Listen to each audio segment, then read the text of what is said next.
Hello everyone, আমি অনুপ্রভা চলে এসেছি আরও একটি ব্লগ নিয়ে।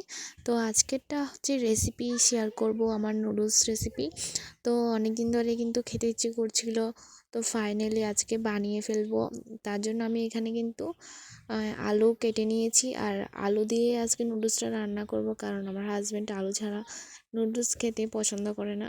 তার জন্য কিন্তু আলু দিয়ে, আর আমি কিন্তু আলু ছাড়াই খেতে পছন্দ করি।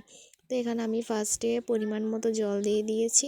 এরপর জলগুলো একটু সিদ্ধ হলে, ফুটলে, এরপর আমি এখানের মধ্যে নুডলস দিয়ে দেব। আর আমি এখানে 4টা নুডলস দেব, যেহেতু আমাদের ফ্যামিলি মেম্বার্স বেশি রয়েছে, তার জন্য আমি এখানে কিন্তু 4 প্যাকেট নুডলস দিয়ে দিয়েছি। তো এবার নুডলসগুলো কিন্তু ভালোভাবে একটু নেড়ে ছেড়ে ভেঙে দেব। আর আমি এখানে প্রায় 5 মিনিটের মতো সিদ্ধ করে নেব নুডলসগুলো। তেমন বেশি নরমও করব না, আবার একটু শক্তও রাখবো না। পরিমাণভাবে নুডলসগুলো আমি খুব সুন্দর করে সিদ্ধ করে নেব। আর আমি কিন্তু নুডলসটা নর্মালি খেতেই পছন্দ করি। যাই হোক, আজকে একটু ভাবছি আলু দিয়ে খাই একটু। তো আমার নুডলসগুলো কিন্তু এখানে প্রায় হয়ে এসেছে। তো এবার আমি নামিয়ে নেব। আর অনেকে কী করে এখানে পানিতে একটুখানি তেলও দেয় যাতে নুডলসটা ঝরঝরা হয়, আমি কিন্তু দিই না। তো তারপর আমি ছাঁকনি দিয়ে নামিয়ে নিয়েছি। এরপর এখানে একটু ঠান্ডা পানি দিয়েও ঝরঝরা করে নিয়েছি। এরপর আমি প্যানে তেল বসিয়ে দিয়েছি, পরিমাণ মতো তেল একটু গরম হয়ে যাওয়ার পর এখানে আমি অনেকটা পরিমাণ পেঁয়াজ কুচি দেব। তো পেঁয়াজ কুচির সাথে কিন্তু 2টো মরিচও পড়ে গিয়েছে।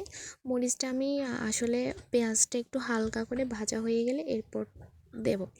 তো এখানে কিন্তু আমার পেঁয়াজগুলো আমি একটু ভেজে নেব। আর এখানে কিন্তু পেঁয়াজ আমি অনেকটা ইউজ করেছি।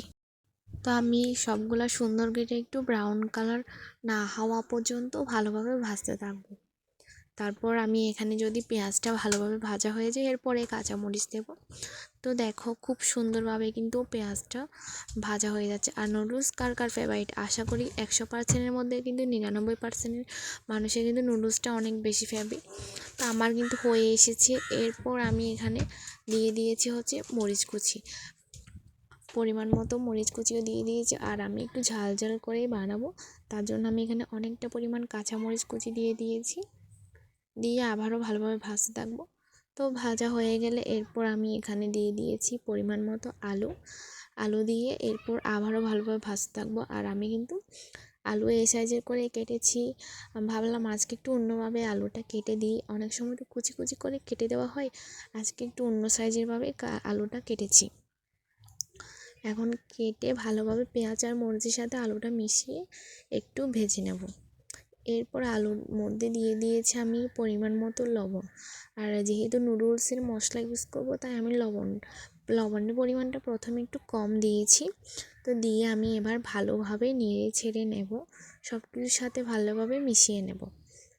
এরপর আমি এখানে ইউজ করব হচ্ছে হলুদের গুঁড়ো, পরিমাণ মতো হলুদের গুঁড়ো দিয়ে দিয়েছি। অনেকে দেখি নুডলসের মধ্যে হলুদের গুঁড়ো দেয় না, তবে আমি কিন্তু হলুদের গুঁড়ো অল্প পরিমাণ ইউজ করি। তো আমি এখানে ইউজ করেছি। তারপর দিয়ে ভালোভাবে আবারও নেড়ে ছেড়ে নেব, একটু ভাজা ভাজা করে নেব। যতক্ষণ না ভালোভাবে ভাজাটা না হয় আলুটা, ততক্ষণ আমি কিন্তু এগুলা খুব সুন্দরভাবে নেড়ে ছেড়ে ভাজতে থাকবো। আর খেয়াল রাখতে হবে যাতে পুড়ে না যায়, তো তার জন্য। তো দেখো, আমার কিন্তু এখানে প্রায় ভাজা কমপ্লিট। এরপর আমি আলুগুলোকে একপাশে সরিয়ে ওই প্যানে কিন্তু ডিম দিব, ডিম 2টা ভালোভাবে ভেজে নেব। তো আমি এখানে কিন্তু ডিম দিয়ে দিয়েছি। আর নুডলসের সাথে যেহেতু 4 প্যাকেট নুডলস, তাই আমি 2টা ডিম ইউজ করেছি। আর 2টা ডিম কিন্তু আমার কাছে কমই মনে হয়েছিল। তো 4 প্যাকেট নুডলসের সাথে 2টা ডিম। তো এখানে আমি ডিমগুলোকে একটু ঝুরঝুরা করে নেব, তেলের সাথে ভালোভাবে ভেজে নেব। তো ভেজে নেওয়ার পর এখানে এরপর আমি আলু আর পেঁয়াজ কাঁচামরিচ সব কিছু মিশিয়ে ডিমের সাথে আবারও আমি ভালোভাবে সব কিছু ভেজে নেব। তো এরপর আমি নুডলসের প্যাকেটের মধ্যে যে মশলাটা দেওয়া হয় ওটাও দিয়ে দিয়েছি। তো ওখানে কিন্তু 3-4 প্যাকেট ছিল, আমি কিন্তু সবগুলোই দিয়ে দিয়েছি মশলাগুলো দিয়ে ভালোভাবে আমি নুডলস রান্না করব। তো দেখো, আমি পরিমাণভাবে সব কিছু দিয়ে ভালোভাবে ভেজে নিচ্ছি। সব কিছু কিন্তু ভালোভাবে সিদ্ধ হয়ে গিয়েছে। এরপর আমি এখানে কিন্তু ধনেপাতাটা আজকে প্রথমে ইউজ করে ফেলেছি।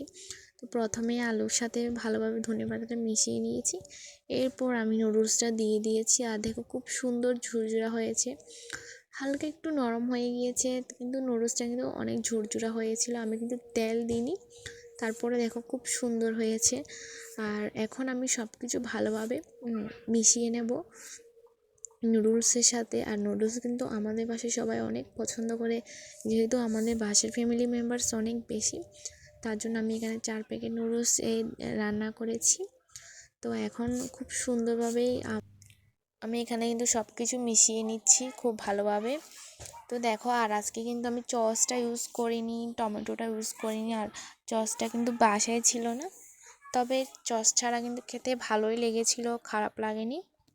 তো দেখো খুব সুন্দর কিন্তু এগ নুডলসটা হয়ে গেছে। আর আমার রেসিপিটা কেমন হয়েছে আমি জানি অনেকে কিন্তু অনেকভাবে নুডলস রান্না করে, আর নুডলস রান্নাটা কিন্তু সবাই খুব ভালো পারে। আমিও একটু আমার রেসিপিটা তোমাদের সাথে শেয়ার করলাম। অবশ্যই কমেন্টে জানিও, আর লাইক কমেন্ট অবশ্যই করবে। বাই।